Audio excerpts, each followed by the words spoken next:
salaamaaleykum mbokk yi ñuy seetaan ci le Thiessois TV ñu amaan mbégte bu baax a baax tey ñëw seeti baneen responsable mais aussi baneen homme politique tout simplement baneen Thiessois ci seen chaîne le Thiessois TV tey ñu doxantu ba fii nga xam ni moom mooy zone nord fekk si ki nga xam ne moom mooy maire zone nord muy monsieur Lamine Diallo monsieur le maire ñu ngi lay nuyu. ñu ngi lay fay sëñ Ndaw sëñ Pape Ndaw di remercier ñu ngi àndal ñëpp doo am mbégte dalal la. mu dalal ñu nag gis ngeen sax d'ailleurs vous avez compris que dafa tàng période bi moo tax gis nga ci jardin bu yanj bii la ñu monsieur le maire dalal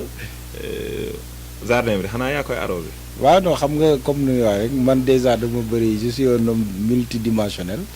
def naa maraîchage donc def naa ko ñeenti at donc je suis un peu naturaliste donc maa ko aménagé maa koy roose chaque jour. moo koy roose chaque jour keneen moom di roose muy maam yàlla ji moo tax jamono ji ñu ngi ci période nawet c'est l'occasion ñu introduire monsieur le maire parce que xam nañ ne ku ne nawet wax lépp lu nga xam ne moom mooy gàllankoor ci wàllum ndox te comme dañoo bëgg a càmbar rek moom mi nga xam ne moom lañ dénk lii nga xam ne moom mooy zone nord monsieur le maire jamono ji est-ce que sa zone mu ngi commencer rencontrer ay difficultés ou tout se porte bien. waaw comme nu nga ko xamee nawet bi tàmbaleegul benn taw rek la ñu am donc taw boobu lu mu yàq amul lu mu yàq Thiès Nord mais naturellement nawet bu jotee Thiès Nord dafay am ay jafe-jafe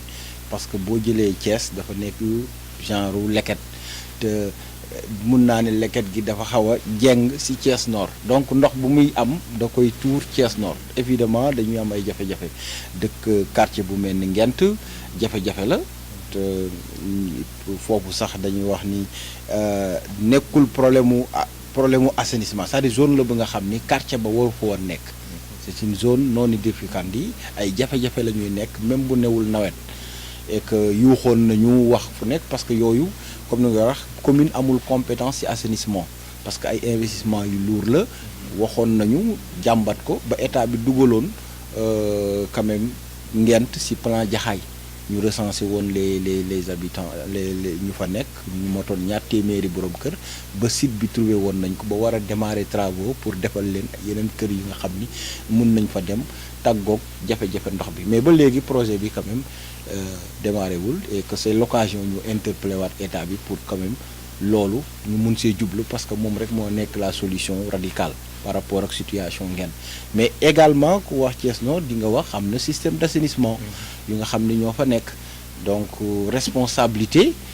commune la même la ville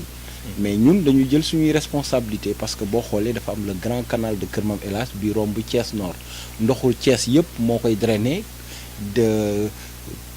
këpp ko pratiquement ci biir Ngent mais canal boobu dafay laaj ñu def ko curage mais aussi le marché central ce qui est le plus grand marché de Thiès dafa am un système d'assainissement dañ ko war a curer donc yooyu ak un peu le boulevard Xavier Nione am na canal système d'assainissement yooyu pratiquement si la ñuy nekk curer ko chaque année te ren aussi yooyu ma la limal yépp curer nañ ko mais également parce que fan yële aussi jot nañoo dégg ay jàmbat si canalisation tali Madina Fall bi mooy bu ñu tuddee Ababacar Lo ñu ni travaux de curage yi yu commune Thiès Nord def eggu fa et que war nañoo ñëw curer mais du rappeler xam nga canalisation boobu nuñ ko defaree waroon na mun a diire ñaar fukki at te kenn du ko curer boo ko xoolee sax nuñ ko tëjee ak lu mu yaatoo parce que ay canalisation la yu nga xam ni seen rôle nekk lu dul évacuer les eaux pluviales mais gis nañu ni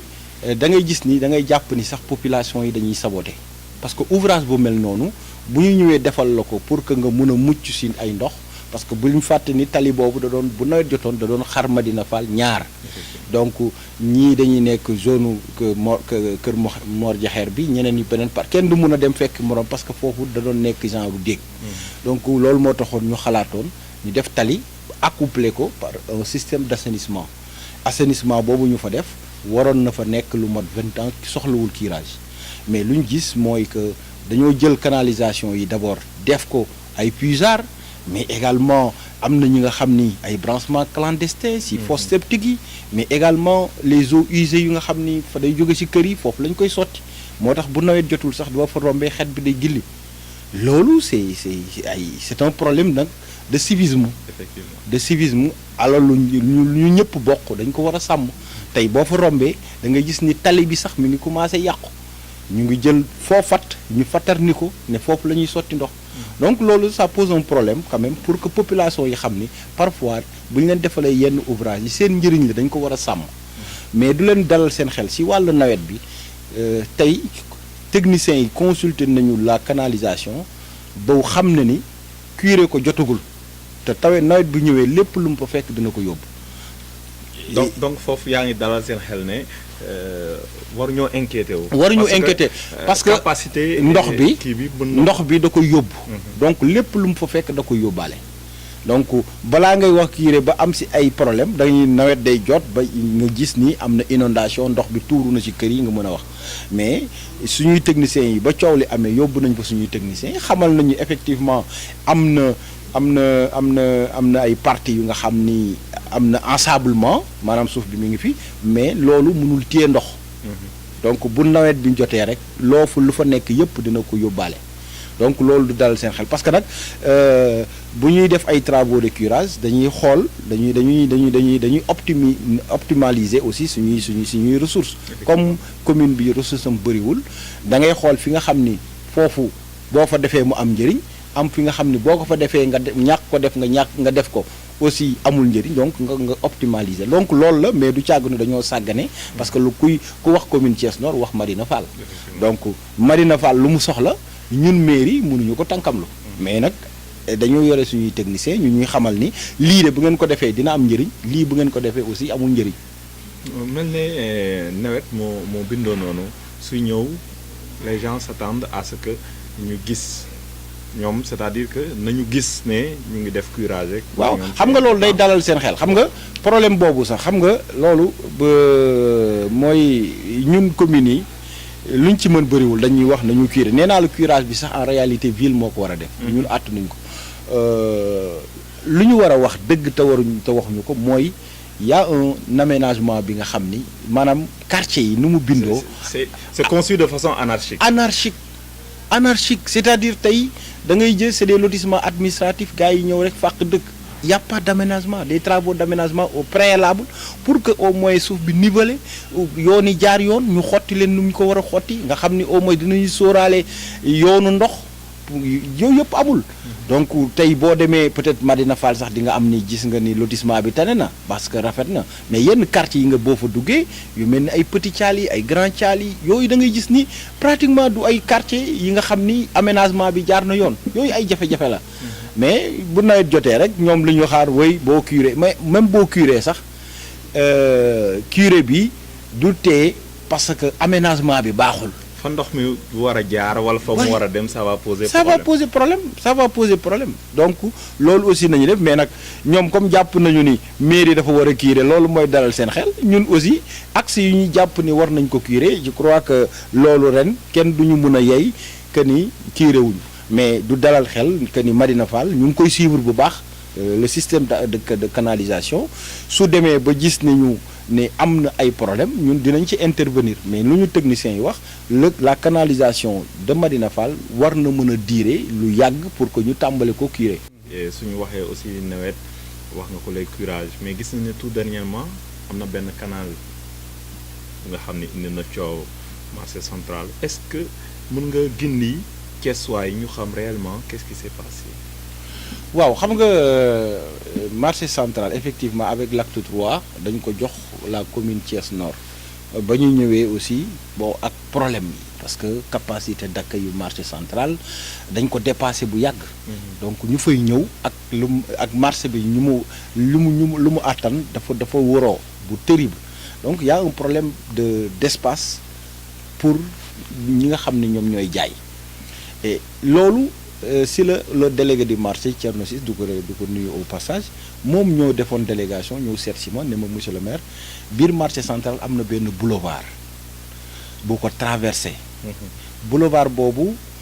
dafa nekk 60 mètres donc ça fait 240 mètres de long sur 12 mètres de large. bu traverser marché central. mais si biir boulevard bi dafa am canalisation wu 4 mètres. maintenant canal bi déjà tëjoon nañ ko mais léegi dafa commencé yàqu bay màbb. pour nga utiliser nag boulevard bi il faut que nga tëj canal gi. soo tëjee canal gi 4 mètres la di nga dese 8 mètres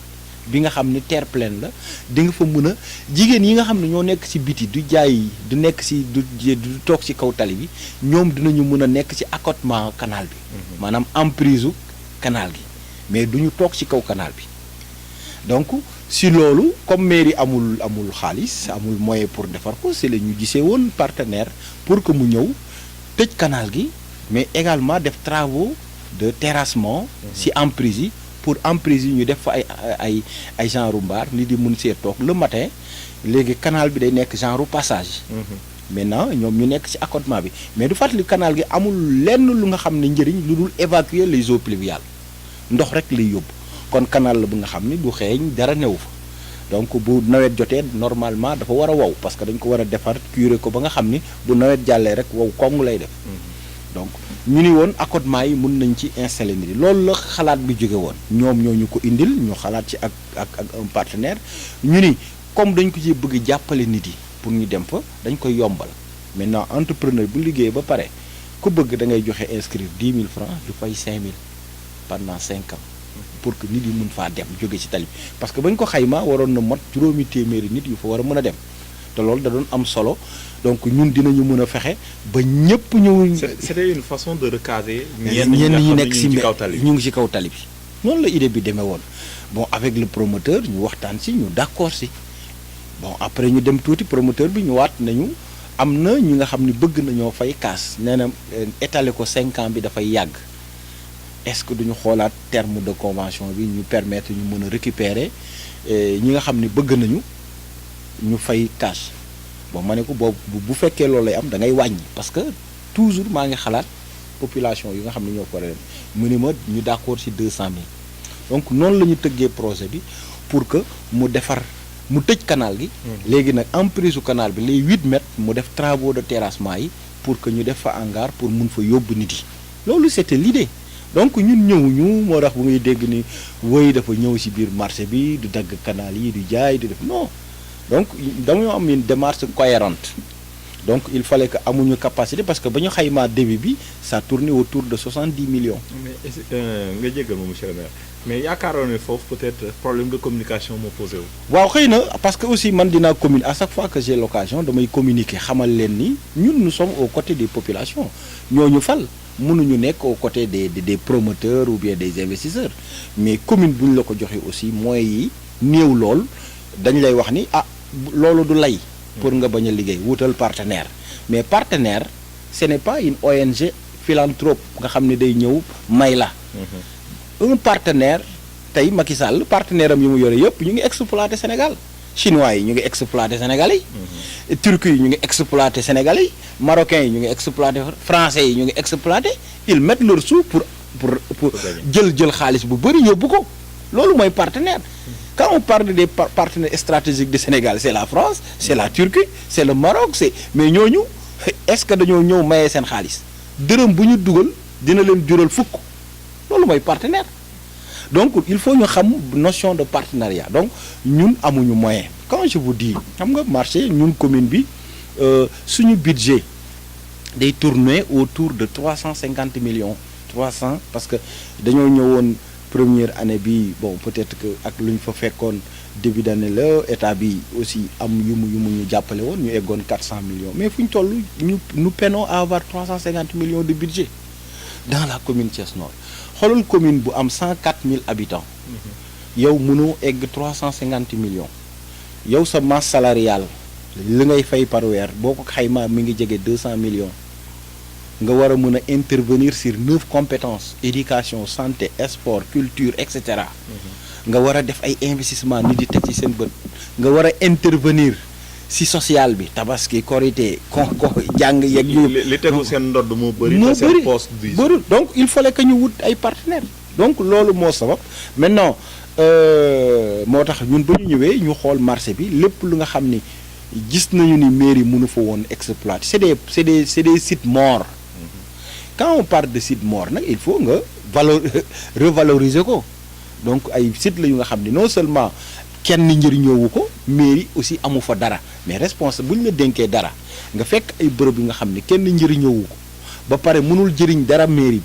bi war na am fulla fexe ba loolu am njëriñ mën a njëriñ commune bi loolu mooy suñu démarche donc canal bi loolu lañ ci nekk c'est vrai que si biir exécution projet bi am na ay manquements quand même entre l'entrepreneur ak les commerçants parce que lu ñu jàppoon moo doon entrepreneur bi warul woon jege xaalisu commerçant yi dara warul woon laal tànk parewul te et puis début li nga xam ni moom la ñuy présenté woon ne moom la fay def mu def ko su ko defee su demee ba pare ñu toog waxtaan parce que tegoon nañu sax un comité de gestion par rapport à ce projet nga xam ni su paree commerçant yi mairie entrepreneur dañuy toog xool nan la ñuy defee recasement bi xool nan la ñuy fexe ñëpp ñu toog ci tali bi nan lañ fay demee mais loolu loolu moo xaw a doy waar et donc loolu moo tax moo manqué donc mu indi coow mais je crois que dinañ ko parce que on peut espérer que mbir mi dina régler wu parce que aussi ñun aussi c'est de notre responsabilité pour que li ñu waxoon ak lu ñu gëmloo woon commerçant yi ne loolu moo taxoon ñu ñëw pour liggéey ko ñu régler ko. voilà di fàttali ni yéen mbokk Thiessois yi yéen a ngi suivre li nga xam ne moom mooy càmbar yéen a ngi dégg monsieur le maire Lamine Diallo li mu expliqué ci marché central duñ ko bàyyi benn yoon parce qu'on est là pour leeral yéen yi nga xam ni lënt la ci bopp Thiessois yi moo tax dañuy continuer moom monsieur le maire ñenn ñi tamit ñu ngi laaj ne avenue Maodo Doucouré ña fa nekkoon est-ce que dañ leen a war a jëlee foofu est-ce que dafa am lu ñu waroon lu ñu joxe woon dafa jeex wala y a eu beaucoup de questions et pourtant mbir mi ça semble être clair. waaw xam nga comme lu ma wax rek communication mooy wala ñii di dañ dul nangoo dégg dëgg c'est-à-dire man ba may ñëw dañoo fekk saam ñu tas ko donc jaaykatu légumes yeeg fruits yeeg jaaykatu jën yi amuñu woon fu ñu dem ñu commencé du toog ci kaw boulevard bi mu commencé indi désordre. ma ne leen boulevard kenn du ci toog di jaay après ñoom ñoo ñëw la délégué mi marché bi nga xam ni sax moom moo jiite jaay moom aussi moo jiite jaaykatu légumes yi ñu ñëw boole seet jaaykatu fruits yi monsieur le maire ñun boulevard bi dëgg la jën pour jaay ko ci kawam day ñaaw mais mun nga ñu permettre quand même li di mel ni légumes ak fruits nga xam ni amul xet amul dara ñu mun a nga autoriser ñu ko d'une manière provisoire ñu toog ko si laa leen waxoon ni pour mu autoriser il faut toogaay bi rafet donc léegi yéen man j'ai voyagé partout dans le monde gis naa si ay autoroute si ay rond-point si ay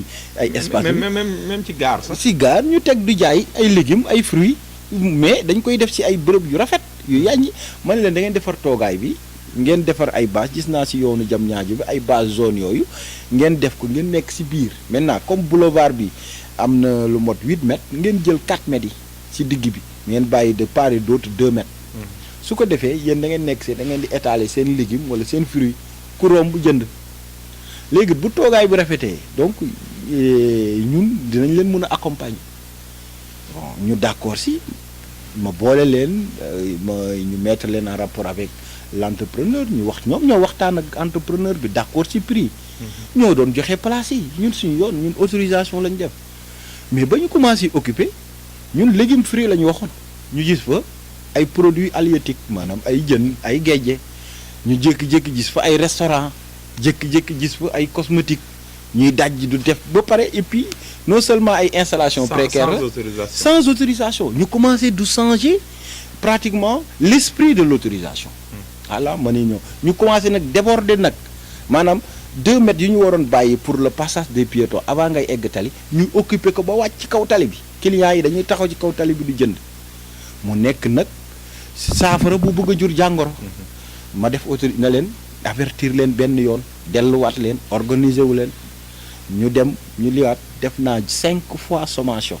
ba ñoom seen bopp dernière sommation bi ñoo ni monsieur le maire may ñu après tabaski nag boo paree nga ñëw nga ñu jóge fi man leen d'accord na après tabaski nag ñu jël suñuy responsable yi ñëw bañ fay ñëw sax fekk na ñu bëri jël seen i paas dem seen yoon donc la mairie bi def na lépp lu nga xam ne waroon na ko def na lépp pour en tout cas apaiser atmosphère bi léegi nag seen biir ñenn ñi wéy suñu dañoo joxe woon suñu 200 000 maire bi jële mais ñun loolu engagé wuñu parce que ñun autorisation bu ñu leen defaloon pour jàppale leen autorisation la à titre provisoire et installation bu ñu fa mën a def c'est des installations précaires et révocables maanaam saa boo ko soxlaa yenu ko yóbbu parce que du bërëb la bu nga xam ni dañu leen koy jox définitivement mais provisoirement en attendant ñu trouver solution donc loolu moo doon problème mu boulevard Mao Doucouré. Voilà donc balaa ñoo tëj partie bi nga xam ni ça concerne la municipalité ku wax mairie wax jafe-jafe yi. waaw foofu dama bëggoon sax wax ci problème mu toujours problème mu marché bi du dala xam nga déjà ñun ba ñu ñëwee aussi si marché bi ñu ngi indi plus-value maanaam lu fa doon mairie du jëlee ko xaalis dañoo gis ni dafa néew donc il fallait que ak marché bi coow li lu mu am yëpp. marché central ñàkk fay juuti moo waral loolu. non man xaw ma parce que tey perception damay wax ni man 125 000 lay am par jour ci juuti bi mais 125 000 c'est 3 750 000 ci mois bi cantine yi 898 cantines la 4 millions la may jox donc je n'ai même pas 8 millions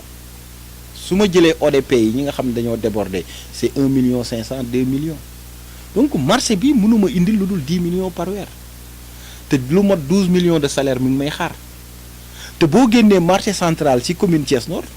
commune ba ndóol na amul dara. boutique de quartier yi ñoo am te boutique quartier yi amuñu 25000 la ñuy fay 30000. ci at bi su dee dinañ fay. te dinañu fay donc ci at bi la ñuy fay pa jeex na. moo tax ñun ba ñu ñëwee ñu ne nañu valoriser les sites morts tey Parc Bant ñu ngi fexe nañ fa ba tey ñu ngi fa war a génnee 150 cantines mais le centre commercial bi nga xam ne ci chantier Thiès yi la. donc fexe naa ba régler problème bi parce que depuis 2004 dafa arrêté. te c'est un centre commercial bi nga xam ni 800 millions la bi rek pratiquement 1 milliard. donc tey parewaat na entreprise étrangère parewaat na pour ñëw defaraatal ñu ko te loolu centre la bi nga xam ni bu ñu ko defee même Auchan bu ñuy wax mais luy nekk centre commercial boobu dina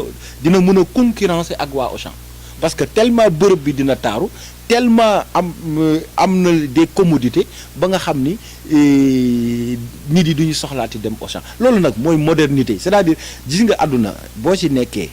soo mënul soo moderniser wul modernité ñëw moderniser la te donc il faut ñu nangu les changements on ne peut pas refuser la modernisation mënoo ko refuser c'est indéniable donc loolu aussi bëggoon naa ko ñu comprendre ñu que ni luñ ñu jox moom moo diis te li nga xam ni moom lañ ko war a liggéeyee jógewul lu dul ci ay koom-koom te koom-koom bi nga fi nga xam ne foofu la ñuy jëlee koom-koom mooy marché central te marché central nu ñu ko yaakaaree koom bi demul noonu. te donc pour ñu liggéeyal askan gi il faut ñu yokk koom bi moo waral ñuy def yenn investissement yi di dem di wuti ay partenaires mais sinon bu fekkoon ni amul yeneen attente ailleurs dañuy bàyyi marché central noonu. yan jafe-jafe au-delà de jafe-jafe yooyu yan jafe-jafe la mairie Thiès Nord di jànkonteel. waaw comme lu ma la wax xam nga defoon dama ne la lu mel ni Thiès Nord nga am 104 000 habitants ah il y a 22 écoles il y a 10 postes de santé ah macha allah il y a 22 foyers religieux il y a si côté jullit yi mais si côté chrétien bi la plus grande cathédrale des quartiers totalement chrétiens nga xam ni dañuy am seen i popp ngi ne nga fi Pâques ngi fi Noël nga fi ñële y a les gàmmu y a les conférences y a les tout donc commune la bu nga xam ni carrément par rapport ak budget c'est dérisoire. xam nga nit mun na nekk woy maire bi il est incompétent maire bi amul njëriñ maire bi def nii wax lu la neex mais boo ñëwee ñu ne la lii nga yor te boo amul xarañ parce que tey man ñaari volets yu nga xam ne ñoo gën a am solo dama wax état bi tey bu bëggoon def le développement du Sénégal le développement commune yi mun nañ koo porter le développement local parce que si ñoom ñu ñuy def c'est des projets pharaoniques là yuy engloutir des milliards te du impacter le bas peuple du impacter nos quartiers du impacter nos populations te communes yi tey déjà mënoon nañu parce que tey Sénégal 552 communes lañu et le budget d'investissement de l'État c'est 1700 milliards waxuma la le budget de fonctionnement c'est 2000 et quelques milliards mais le budget de fonctionnement 1700 milliards la mais imaginez si 1700 milliards yi nga ni woon 552 communes yi commune bu nekk am nga budget d'investissement 1 milliard 1 milliard yooyu dañoo bëgg juróom-benn yi ngeen régler ko seen commune maanaam commune bu ma dugg dama bëgg un système d'éclairage moderne quartier yu leer nañ laa bëgg je veux une voirie urbaine bu baax tali yu baax yu nga xam ne du am pax du am lii dama bëgg des écoles primaires yu mel ni à l'image de l'école Moundiaye Thiaw xam ne xale bu fa duggee du sax génn dama bëgg poste de santé yu nga xam ni le plateau technique est relevé dama bëgg un système d'assainissement bu tawee ndox bu mu des ci mbedd bi juróom benneel bi dama bëgg ngeen defal ay équipement marchand moderne des centres commerciaux ñu jóge ci baraak yi jóge ci zeng yi jóge ci def juróom benn yi tey boo demoon ci 552 communes yi boo ci dem nga fekk fa voirie bu baax éclairage bu baax système d'assainissement bu baax des écoles primaires modernes yu baax poste de santé yu baax marché yu baax lan moo fa des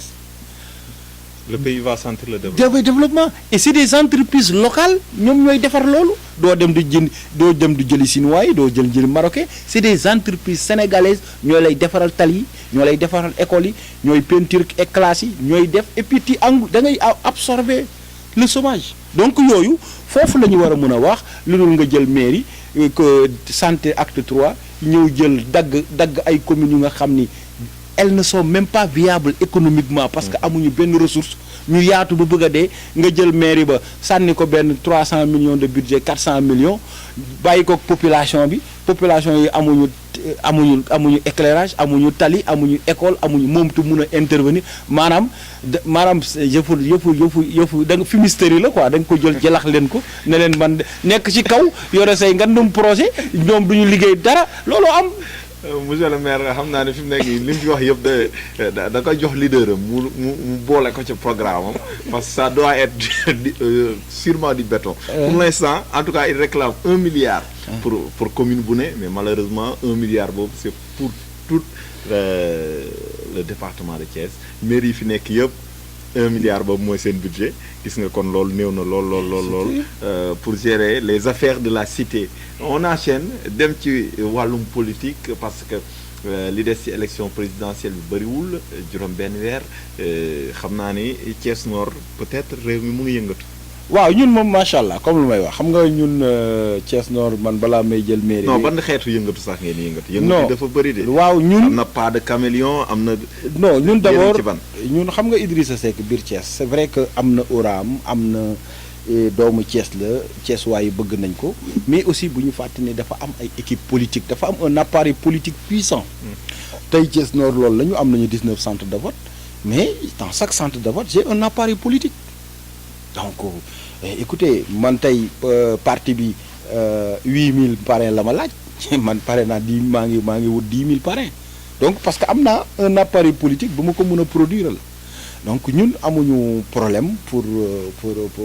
au niveau de Thiès Nord parce que amuñu un adversaire de taille APR lañ fi am bon on n'a pas un APR désorganisé mais aussi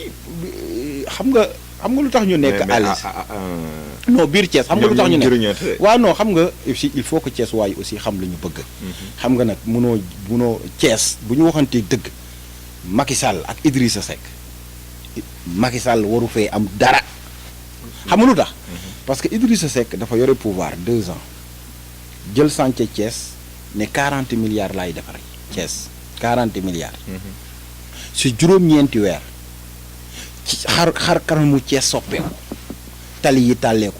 nga gis éclairage moderne nga gis dans tous les secteurs mu nga gis changement yu mag yi si 40 milliards Macky Sall ñëw conseil des ministres ñëw ne Thiès waaye dinaa leen ne 400 milliards xoolal kii ne 40 milliards tey tali foo dox nga gis lu mu liggéey. kee ne 400 milliards da ngay dox Thiès doo gis dara lu mu liggéey xam nga loolu yebaate la.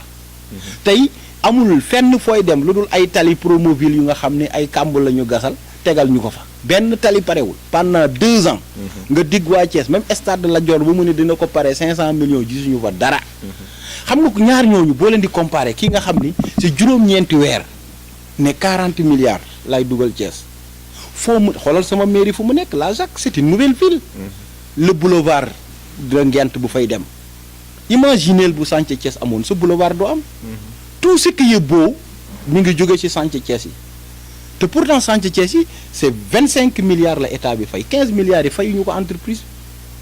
mais pourtant on a transformé qualitativement la ville de Thiès yow Macky Sall nga ñëw nga ni woy Thiès dinaa fa yóbbu 400 milliards.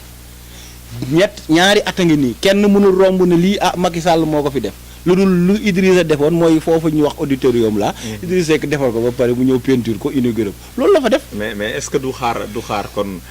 ba élection yi jege si mu defar. waaw non xam nga nag Thiès waay dañoo am fulla Thiès waay xam nga. parfois ñu ni woy tali yi aussi peut-être. non tali zone yi ko recevoir peut-être. ils seront non zone yu ko déglu ma zone yu ko recevoir nawet a ngi jot boo fa demee da nga leen di yërëm indi ndox yaa ngi fay taa lu mu meloon moo gën ak nu mu mel nii léegi da nga boo yoree say projet aussi da nga parce que fayuñu entreprise yi lu mu c'est-à-dire ku mënul da nga koy gis ci liggéeyam donc loolu dafa donc moo tax ma ni biir Thiès amul débat ça c'est les deux hommes dañuy jël comparer ñaari nit yi. kii il était premier ministre kii est le président de la République qui a tous les pouvoirs moom président de la République moo ñëw ne day defar Thiès 400 milliards laa leen di indil kii ñëw ne man 40 milliards laa indi. muy sànc Thiès kii indi 40 milliards ci 9 mois Thiès soppeeku xoolal l'avenir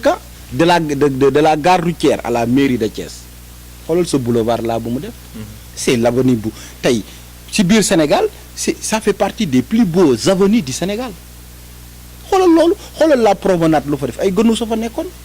yooyu c'est des et puis c'est des chantiers de si 40 milliards 70 projets la woon. 18 la réceptionné 17 yi ñu arrêté ko 35 yi démarré wu ko et tout cela était inclus ci 40 milliards yow nga ñëw 400 milliards stade la jor mënoo ko def mais Thiès waay bu ñu amee fulla xam nga nag politique du c'est pas mënoo def politique par affection par subjectivité da ngay xool dëgg rek nga teg yow ku nekk am nga baromètre ñaari nit la du caagu ne kii Thiès waay Idrissa lu tax Thiès waay bëgg ko mais Thiès waay ils sont intelligents xam nañu il peut faire la comparaison ku deful dara pendant 6 ans kii def pendant 9 mois ngeen jàpp ko tëj et il était parmi les comploteurs de l'État pour ñu jàpp doomu Thiès tëj ko te boobu temps Thiès la doon liggéey vous croyez que Thiès waaye war nañoo mën a ñëw fii du ñu wax ay APR du ñu wax ay leneen bu ñu amee fulla dañu xam ni seen candidat mooy Idriss Seck moo tax ma ni au niveau de Thiès que ce soit Thiès Nord Thiès Est Thiès Ouest débat warul poser biir Thiès waa APR moom wane nañu seen i cuune ñoo ne woon waa Thiès 400 milliards lañ leen di indil wëral Thiès yëpp nga wax ma ban tali moo pare pendant 3 ans. waaw baax na xam naa foofu laa koy dagg sinon rek dafay continuer parce que soo tuddee Idrissa Seck rek dafay. waaw day mel ni dañuy ànd ak benn aal mais c'est bon on va parler d'un autre seen frère la woon à un certain moment Karim Wade. Il est quasi out pour 2018 parce que tout simplement. bedd nañ ko ci jeu bi ban lecture nga ci def. waaw non xam nga loolu mooy wan ni rek c'est-à-dire Macky Sall toute sa gouvernance boo jël ci Macky Sall daa sooxe la gouvernance judiciaire xoolal justice bi ni ñu koy instrumentaliser nekkatul au service du peuple tey gis nga sax l'audience de Khalifa Sall peuple bi ñëw di assister la justice est rendue au nom du peuple et non pas au nom de Macky Sall ou bien de la xawma lan des cours des avocats ou bien des magistrats c'est au nom du peuple bi ñëw assister nga génne leen ngeen bëgg a def huis clos wu àtt lu ngeen di àtt la gouvernance judiciaire dafa def la gouvernance démocratique vous nous avez santé patrie avant le patrie xam nga wax ñu ay slogan tey dafa ñaaw ñuy jëm élection ñuy wax tey ay potentiel candidat duñu bokk ndax lan da ngaa utiliser justice pour écarter leen ce qui est inadmissible. Senghor il n'a jamais empêché Wade d'être un candidat. Abdou Diouf musu koo def même bu ko jàppee dina ko génnee Abdoulaye de présenté wu. mais est-ce que tamit attention parce que tamit fii yoon moom moo wax. parce que li nga ko jàppee. xam nga yoon bul ñu xam nga. non déglu ma xam nga yoon xam nga su fekkee ne article bi dañu la soo defee lii la ciy fekk. waaw far loolu fekk ci Karim Wade est-ce que du excuse pour ñoom. non xam nga dañuy wax xam nga justice en Afrique moom mooy paaka bi nga xam ne borom da koy utiliser day rendaate moom kenn du paaka boobu du ko rendi justice moom seen en Afrique nga rendi ba pare après nga denc. mais yow doo ci takk du la dagg te yow yaay daggaate rek. ñu koy manipuler du leen dagg mu ko ñeneen ni rek lay dagg xam nga tey. article L31 boobu dafa lu mu wax lu fu leer la c'est-à-dire nit ki bu fekkee ni. yoon a dal ci kawam ba warul mun a inscrire balaa muy inscrire lañ koy notifier ne ko yow mënoo inscrire moom mu am 3 fan pour def réclamation bi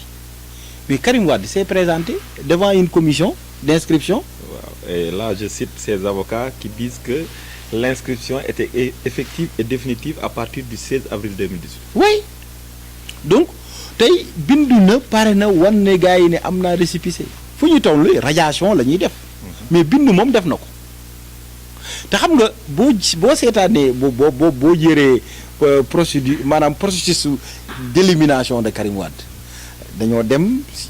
jël CREI yi maanaam une cour exceptionnelle une justice maanaam benn un tribunal exceptionnel nga xam ni moom déjà présomption d'innocence amul c'est le renversement de preuve dañ lay accuser ne la seetalal sa bopp loolu amul fenn yow ku la accuser moo war a mën a indi preuve yi donc fexe nañ ko jaaree ko foofu mais bañ ko jaaralee foofu ñu dem ba ci biir bañ koy àtte mais président l'ancien ministre de la justice moo ni woon les droits civiques et politiques de Karim sont restés intacts kon ci wàll boobu bañ demee ñu ne yóbbu nañ ko CREI dóor nañ ko 6 ans mais waa ji ba léegi am na droit politique et civique ñu ni kon nañu wiiriwaat nañ ko kojaat feneen si la ñuy dem ci affaire parrainage bi bañ koy ñu modifier constitution bi constitution lu mu wax tout sénégalais boo bëggee doon président tout sénégalais peut concourir au suffrage universel ñu dem ne nañ ci dugal électeur ñu def tout sénégalais électeur fekk ñu ngi kaj Karim ci inscription yi donc ñu dugal modifier électeur boobu Karim dem inscrire c'est la première fois ñu def publication des listes administration bi ñëpp def point de presse ne waaw bind ñu doon def demande pour inscrire daal Karim moom bokk ci caaxaan la kon donc yooyu yëpp ça c'est des magouilles, c'est de l'instrumentalisation, c'est de la manipulation et kooku ça ne grandit pas le Sénégal. Le Sénégal c'est une grande démocratie lu ñuy wax mooy képp ku war a doon candidat na doon candidat Karim doit être candidat parce que le PDS moom parti bu mag la warul mën a toog te ñoom comme investir nañ ko candidat te légalement Karim doit être candidat. Moi je pense que waruñu fi nekk du xool c'est la même chose c'est la même chose avec Khalifa Sall. ci loolu laa jëm sax d'ailleurs ma question mooy tey su fekkee ne Karim Wade ak Khalifa Sall bokkuñu ci élection yi kan lay profité mooy sama question est-ce que c'est bénéfique pour le Rewmi ça va permettre ngeen gën a jege wala tout simplement day doon bénéfice pour le. Non, c'est pour la mouvance présidentielle. C'est-à-dire tey ñun en tant que Rewmi en tant que coalition bu war a porter la candidature de Idrissa mais xam nga Sénégal ak nu mu bindoo ak le pouvoir mënuñoo nekk fépp am doole fépp tey il fallait que ñu am lu bon 5 grandes coalitions ou ay candidats yu nga xam ni digne de ce nom. yi nga xam ni am nañu ay fief politique yu dëgër xam nga Khalifa Sall tey il a un fief politique bu dëgër c'est la région de Dakar te la région de Dakar fait pratiquement le tiers de l'électorat du Sénégal un Karim Wade mais c'est le PDS c'est le parti le plus implanté du Sénégal. mais ñoom ñaar suñu bokkoon est-ce que dina leen arranger yéen. non mais damay bëgg a wax xam nga. peut-être li nga bëgg a wax mooy da ngeen di wàññi doole. non doole pouvoir bi day dem donc ñun tey li fi nekk ñun déjà ñun politique defuñu pour que ñun dañu ni dañuy def politique réew mi moo ñu soxal gis nañu ko ni Macky Sall lu mu yoree réew mi musiba mabba kumba la jaarul yoon muy gouvernance judiciaire gouvernance économique bi gis nga lu mu jëlee suñu koom bi tey la ko bitim réew gis nañu fépp foo laal dafa metti kon kii dafay war a jóge maintenant l'opposition la ñu war la foofu le peuple bi wala tourner pour tànn donc que l'opposition gagne mais beneen bi du wax Macky Sall c'est-à-dire xam nga en matière de politique y a pas de vide c'est-à-dire quand vous créez y a pas de vide en politique soo bëggee ne damay éliminer Karim damay éliminer Khalifa Sall mais rapidement espace yooyu nga bàyyi xanaa yéen kenn mënu leen éliminer ñun lu ñuy mën a éliminer parce que on a été l'homme politique bi nga xam ni moom la loxoom yi leer nañ 7-8 l'homme politique tey candidat yi kenn mënuñoo wax ak coow la lu muy bëri yëpp Idrissa Thianci Thiès ñun rek la ñu jàpp jugé ne defu leen dara homme politique bu ñu jàpp jugé tëj nañ ko ñun rek la ñu jàpp Macky Sall bu ko Abdoulaye Wade bëggoon tëj bu ko jàpp yóbbu ko tëj ko mais ñun la ñu jël def mise en accusation à l'Assemblée. yóbbu ñu haute cour de justice jël ñu àtte ñu ne aw la yéwén seen loxo daa set wicc. donc loolu da doon corroborer lu doon Idrissa wax jusqu'à l'extinction du soleil doo gis dërëm bu ñu may tuumaal donc ñun foofu mënuñ ñoo tekkatal xëy na nag léegi mi ngi def parrainage bi aussi xam nañu ni réew mi au niveau du Sénégal mais 100 000 électeurs am na ko parce que Thiès rek mën na ko indil le nombre de parrains bu Idrissa donc sur l'ensemble du territoire kon donc moom Idrissa moo ko të amul fenn fu mu ko du justice du parrainage xëy na ñeneen mais loolu c'est pas démocratique lu ñuy wax mooy yaakaar na ni il crée un vide pour mën a am un boulevard jël réew mi mais du yomb vide bu bàyyi ay nit occupé ko. mbokk yi ñuy seetaan ñu ngi nag ci cappaandaw gi mais mënuñu ñëw dem sans pour autant parler de sport parce que xam nga ni à Thiès vacances yu jotee moom xale yëpp li ñuy xalaat mooy nawetaan yi. donc moo tax dernière question bi ça va concerner li nga xam ne mooy sport ak stade bi nga xam ni doon nañ dégg ne dañ koy réfectionner bëgg nañ ko gazonner def ci lampe et autres là c'est l'occasion monsieur le maire. yaakaar naa ne nga leeralaale poñ boobu parce que wax nañ ne mairie bi jot na am benn partenaire tey est-ce que mën nga ñu leeral. waaw xam nga comme lu ma wax man mënuma fekk li nga xam ni. lu war a jëriñ askan gi mu ne fa yëngate jëriñul askan gi man loolu man mënuma ko seetaan te sport dafa am solo dafa am solo te mu nekk ci compétence yu nga xam ni moom la ñu yor yàlla def ñu am complexe Madina Fall mais complexe Madina Fall eggul boo xoolee mënuñu fa pratiquer benn sport du nawetaan du championnat du dara locaux yi ñun jéemoon nañ ci mi ngi yàqu parce que amul gestion amul dara te dafa nekk au cœur de la commune Thiès Nord maanaam am nañu le site am nañu un début d'un complexe sportif mais mënul servir la jeunesse. donc loolu moo tax ba ñu partenaire CETC à l'occurrence l'international Adama Sarr nañu man de complexe bi intéressé na ñu ni ko la minimum man damay ñëw yéen am ngeen benn club communal bu ñuy wax Mbaaxaan bu nga xam ne dafa affilié wu à la ligue mais dama bëgg léegi complexe bi ñu jël ko moderniser ko ñu dem fexe ba am une équipe communale bi nga xam ni ci léegi équipe bi ñun ñoo koy gérer ñooy gérer transport yi ñooy gérer les salaires ñooy gérer lépp équipement yi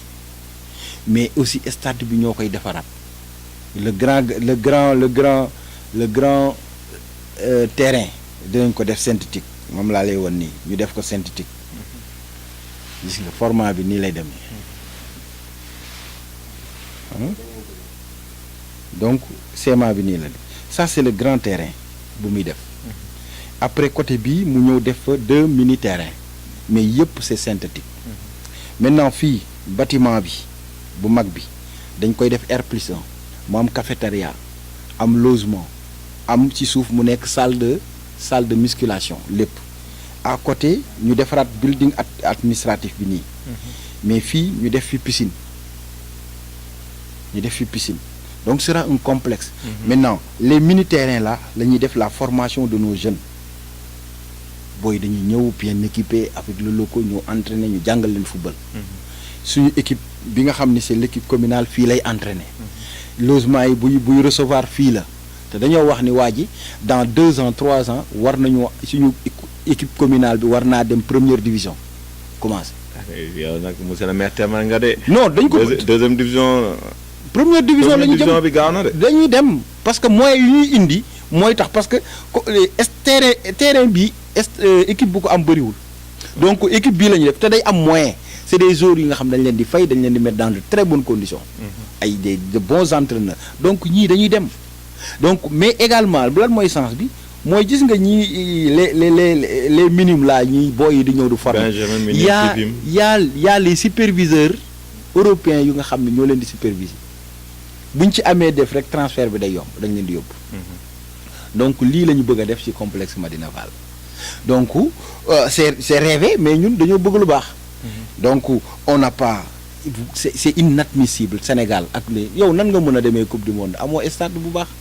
c'est-à-dire Dieu est juste nit ki mënul investir ay milliards ci football yow defoo dara ci football amoo sax ñaari stade yu baax nga ni da ngay gagner coupe du monde il faut qu'on investisse sur le football. te lu tax ma gëm ci nga jàngal xale yi football dafa am solo te Sénégal football bi sport beeg yow dañoo war a jël affaire xonsànni fële. affaire xurfafa yëpp ñu teg fële. monsieur le maire fi mu nekk nii génn na ci stade moom mu ngi ci coupe du monde. non mu ngi loolu voilà c'est l'occasion donc mi ngi nii Sénégalais nga voilà aussi donc sa xalaat ci coupe du monde lii la ñu bëgg proposer le complexe donc du lu nga xam ni dañ ko indi pour que population bi mu nekk une gestion rigoureuse nga xam ni tey ku fa bëgg a ñëw doxantu ya am nga géej am nga ay terrain de football am nga salle de gym et cetera donc day nekk mais nag loolu mooy naa quelque chose nga dugal dara si gafa nguur gi. nee nañ li duuf ci nag bi xajul ci cin bi vraiment je pense bien que waxtaan bi leer na yéen ñi koy déglu yaakaar naa ne leer na seeni nopp de toute façon ku ci ne libre nga pour def sa analyse dama koy bàyyi rek monsieur le maire mu daal di wax mot de la fin. waa xanaa rek doo leen gërëm Thiès TV je crois que vous êtes des jeunes et une jeune équipe bi nga xam ni déjà yéen a ngi si le monde médiatique mais surtout bi nga xam ne am na visibilité sur l'international et c'est important loolu dañ leen ci encourager du rafetlu lool waxtaan bi xëy na bëggoon nañu gën a leeral mais li ñu bëgg rek mooy en tant que maire yéene bu ñu am mooy commune Thiès Nord nekk une commune phare dans tous les domaines mais mooy ñoo ko matewul et puis comprendre aussi nit yi aussi lu ñuy critiquer aussi parfois c'est des critiques objectives chaque fois bu ñu critiquer mu nekk des critiques objectives dañuy rectifier wu xam ne rek on est des serviteurs on n'est pas là pour se servir. ñi ñu doon suivre ci la Thiessois TV yaakaar naa ni émission bi suivre ngeen ko avec beaucoup d'intérêt de toute façon càmbar nañ li ñu mën a càmbar li ci des ñu bàyyi ko ak le temps peut-être on aura l'occasion de revenir de revoir tout cela. merci di gërëm équipe technique bi nga xam ne ñoom gunge tey à savoir Ndiambe Diop ak Madické Sy Ndiambe Diop ci caméra bi Madické Cissé ci coordination bi ak ci caméra bi mais aussi Moussa Ba ci wàllu montage Pape Moundaw di leen jaajëfal bu baax a baax à bientôt ñu demaat beneen bërëb càmbar la fa nekk.